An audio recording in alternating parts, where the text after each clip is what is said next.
Pessoal, eu sou a Aline, sou professora de Geografia, eu vou acompanhar vocês nesse curso, começando a aula 1 com cartografia, tá? Essa aula é uma aula bastante importante porque é a partir da cartografia que a gente consegue visualizar todos os fenômenos, ou a maior parte deles, da geografia, da própria geografia. Lembrando aqui, sempre pensando que a geografia vai estudar o espaço geográfico, ou seja, aquele em que há a ação do homem, tudo bem? E também uma parte do espaço natural, né, onde eu tenho a ação propriamente apenas da natureza, tudo bem? Pensando em todas essas questões, cartografia vai ser aí a ciência que vai tentar transformar essa realidade que a gente tem em projeções, em mapas, para melhor análise, né? Eu posso ter mapa de tudo quanto é coisa. Só que, para entender isso, para entender a nossa localização no tempo, no espaço, eu preciso de alguns fundamentos, que é essa primeira parte da aula, tudo bem? Pensando nisso, a necessidade de se localizar é algo histórico, né? No sentido mais primitivo, o ser humano teve aqui, enquanto ele ainda era nômade, a necessidade da localização. E data de muito tempo, desde o nomadismo, né? Tentar se localizar, tentar fazer registro em rochas de onde se passa. Porque veja, se eu tenho uma sociedade coletora, ela retira de um lugar, vai para outro, mas depois ela vai voltar naquele lugar. Então eu preciso ter marcações geográficas. Além disso, a observação dos astros, tentar compreender aí onde o Sol está, onde ele nasce, onde ele se põe, também sempre foi uma preocupação. E a ciência sempre caminhou bastante nesse sentido de observação. Mas vocês sabem, não data de muito tempo quando a gente acreditava que nós éramos o centro do universo, não só do sistema solar, que não somos, né? Mas a gente achava que era do universo todo, a gente era o centro. Olha cada ideia que o ser humano pode ter, né? Mas tudo bem, isso colaborou para o progresso e foi baseando uma ideia em cima da outra que a gente conseguiu progredir e chegar no ponto em que estamos hoje. Pensando em tudo isso, a localização no espaço se dá por alguns instrumentos. E um desses instrumentos, um dos mais importantes, é a rosa dos ventos. A rosa dos ventos é aquilo que você encontra no cantinho dos mapas, tudo bem? Geralmente apontando para o norte ou para o sul, ou a rosa dos ventos completa, ou aquilo que você encontra nas bússolas. A bússola em si é um aparelho magnético, funciona pelo magnetismo da Terra, ok? Mas o que você encontra ali no meio é uma rosa dos ventos. O que é essa tal rosa dos ventos? Para que serve? O que é? Como é que é o negócio? A rosa dos ventos, ela serve para te informar onde são as direções e não locais. Eu já vou explicar isso melhor para ficar bem claro para vocês, mas as direções. O primeiro ponto que você tem que perceber é o desenho próprio da rosa dos ventos, né? A rosa dos ventos ela é formada por pontos cardeais, colaterais e subcolaterais que nunca aparecem nas provas, fiquem despreocupados, que é justamente a intersecção entre esses outros pontos. Você pode olhar um desenho, procurar na internet, mas os subcolaterais não aparecem. Já os cardeais e os colaterais aparecem muito nas provas. Quais são esses? Aquilo que você aprendeu lá no 6º ano, tá? Continua valendo, mas vamos ver se a gente entende agora. Norte, sul, leste, oeste. Professor, por que está um E aqui? Por quê? Ou por que está um W aqui? Porque a nomenclatura em inglês é recorrente em algumas provas. Bem, esses são os cardeais. Esses pontos eu também posso chamar de outros nomes.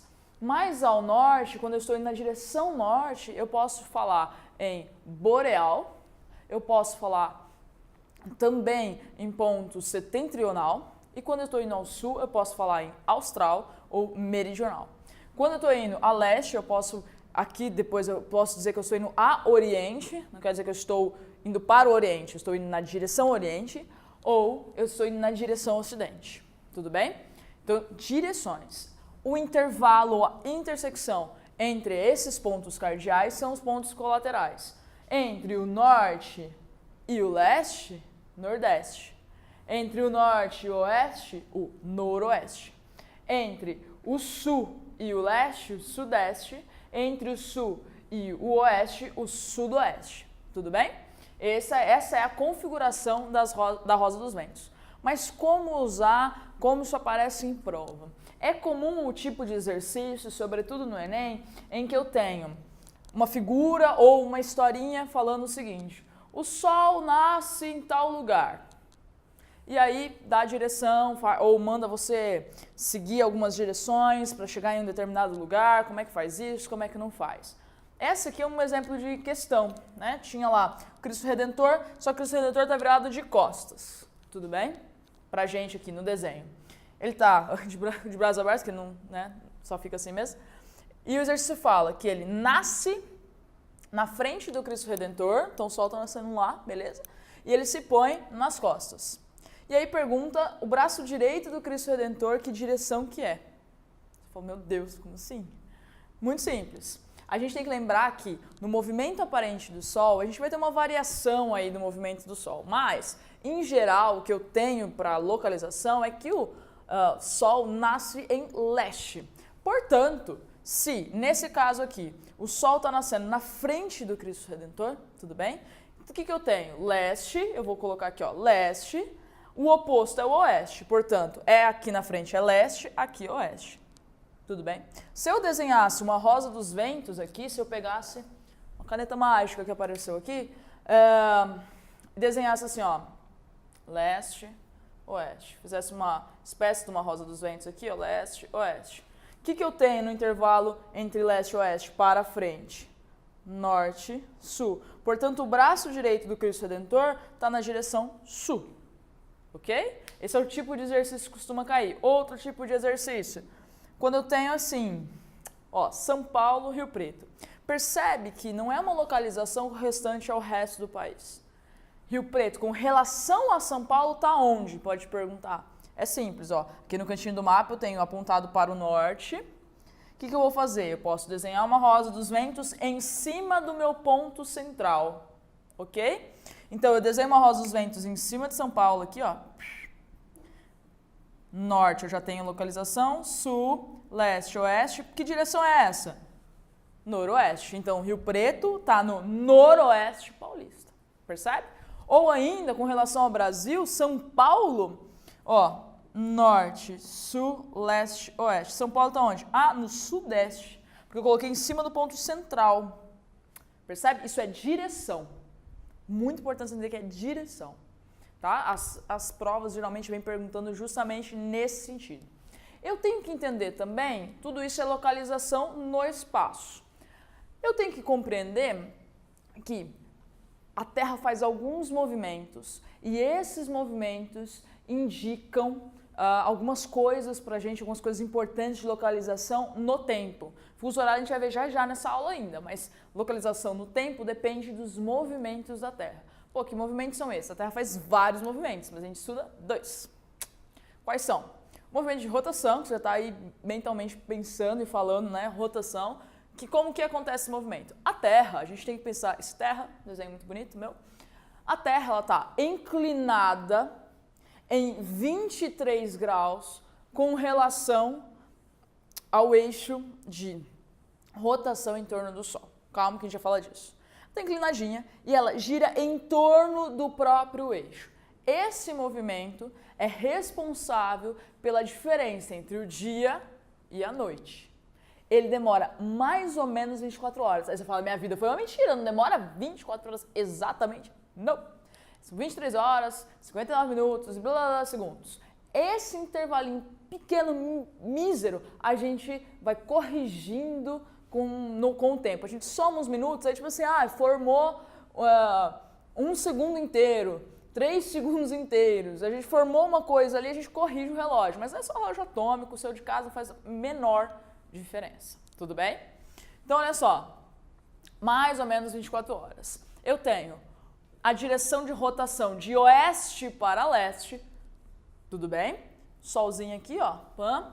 E importante eu dizer para vocês que o eixo da Terra passa ali pelo polo norte, polo sul, geográfico, tudo bem? São pontos fixos que nós denominamos polo norte geográfico e polo sul geográfico. Lembrando que o espaço, não tem lado.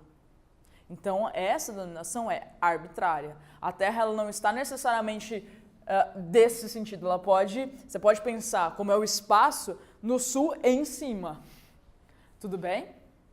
Bom, além desse movimento, eu tenho o movimento de translação. Mas rapidinho, para a gente entender esse movimento, eu vou só relembrar uma coisa com vocês, que já eu vou falar mais especificamente, mas só para ficar claro aqui, para não deixar nada para trás. A gente tem coordenadas geográficas. O que é isso? Pensa no estacionamento do Mufato, tanto faz. Do shopping. O Preto Shopping é um ótimo estacionamento.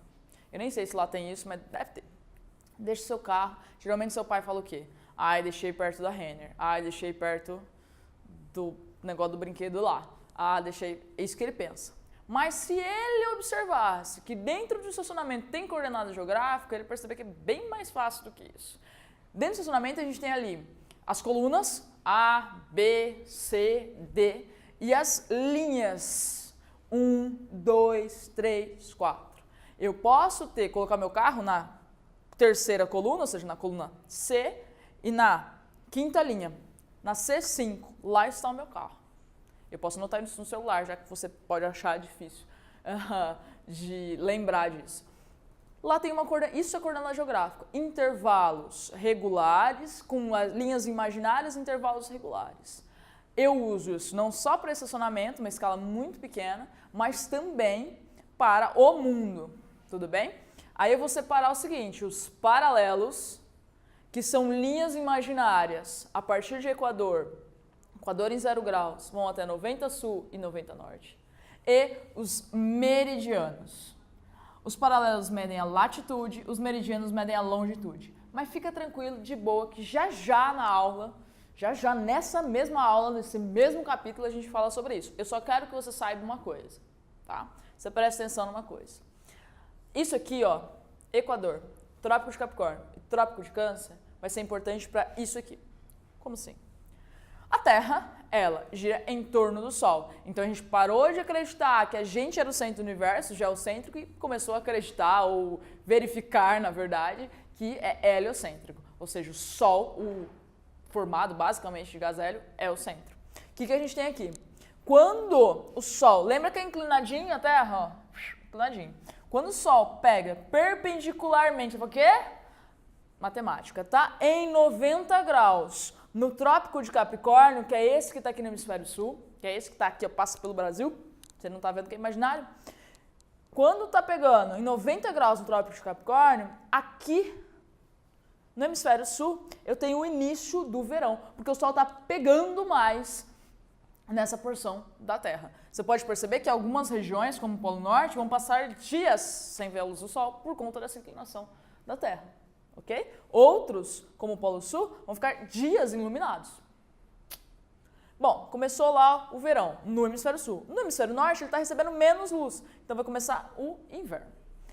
Isso aqui, esse momento eu chamo de solstício. Acontece aproximadamente entre 21 e 22 de dezembro.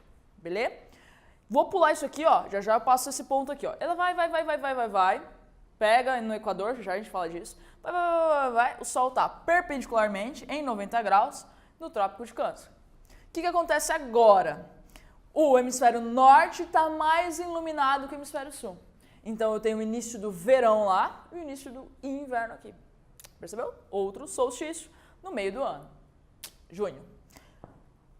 Agora vamos falar dos equinócios, que são os intervalos entre os solstícios. Quando o Sol está indo do Capricórnio até o Câncer, ele passa por Equador, não passa? Equador é a linha que divide a Terra ao meio. Quando passou em Equador, o que a gente vai chamar? De equinócio, equi de igual. O dia e a noite tem a mesma duração nesse dia do ano, dia 21 de março. O que nós temos aqui? Entre o verão e o inverno no hemisfério sul, o outono. Tudo bem? Uma vez no Big Brother perguntaram isso, a pessoa falou, errou. Eu fiquei abismada porque, veja, tem coleção outono e inverno. Primavera, verão. Mas enfim. Bom, percebe aqui? Pegou perpendicularmente. O intervalo entre o verão e o inverno, outono. O intervalo entre o inverno e o verão, primavera. Agora aqui, ó, esse outro momento, equinócio, de novo, tá passando, tá indo para Câncer de novo, para Capricórnio de novo. O que vai acontecer aqui, ó? Perpendicularmente no Equador. Lá para 22, 23, 22 de setembro. No hemisfério sul, primavera. No hemisfério norte, outono. Tranquilo, fácil, de boa. Quanto tempo demora esse movimento aqui? 365 dias e 6 horas. Professora, 6 horas? Fui enganada de novo. O que eu faço com essas 6 horas? Soma elas, fica somando elas durante 4 anos. Você ignora que elas existem, entendeu? Ignora. Mas soma elas no cantinho ali. Dali 4 anos, 6, 6, 6, 6. Puta, tenho um dia a mais. Ano bissexto. Percebeu? Só isso. Não tem segredo. Então eu tenho uma localização no espaço e no tempo. Ok? Então vamos à próxima parte.